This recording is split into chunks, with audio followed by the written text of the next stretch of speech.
अस्सलाम वालेकुम। मैं बना रही हूँ रवा की दाल। इसको ब्राउन बीन भी कहते हैं। मैंने सबसे पहले इसको अच्छी तरीके से वॉश कर लिया था। वॉश करने के बाद मैंने कुकर में डाल दिया पानी के साथ। तकरीबन 2 कप आपने पानी डालना है। इसके बाद इसको इसके अंदर जो गलाने के लिए नमक और हल्दी डालनी है। तकरीबन नमक मैंने हस्बे जायका और हल्दी आधा चम्मच डाली थी। इसके बाद मैंने मिक्स करने के बाद कुकर बंद कर दिया था 15 मिनट के लिए। 15 मिनट के बाद जब मैंने कुकर खोला तो बेहतरीन मेरी दाल गली हुई थी। फिर मैंने क्या किया कि दाल को अलग से प्लेट पे निकाल के रख दिया था। इसके अंदर जो मेन चीज़ें थी डालने के लिए वो एक लहसुन है और हरी मिर्च है। हरी मिर्च और लहसुन को मैंने कुंडी में कूट लिया था अच्छे तरीके से, बिल्कुल बारीक मैंने पेस्ट बना लिया था। जो मैंने प्लेट के अंदर रवा की दाल निकाली हुई थी वो मैंने एक जग के अंदर डालकर चॉपर में पीस लिया था ताकि ये बिल्कुल पेस्ट की तरह बन जाए, क्योंकि ये जितनी पेस्ट बनी हुई होती है उतनी ही मज़ेदार बनती है।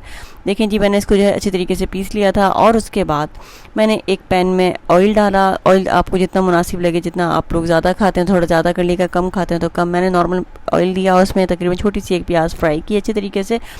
प्याज जो है तकरीबन लाइट ब्राउन करनी है। लाइट ब्राउन करने के बाद जो मैंने पेस्ट बनाया था लहसुन और हरी मिर्च का, वो आपने इसके अंदर डालना है।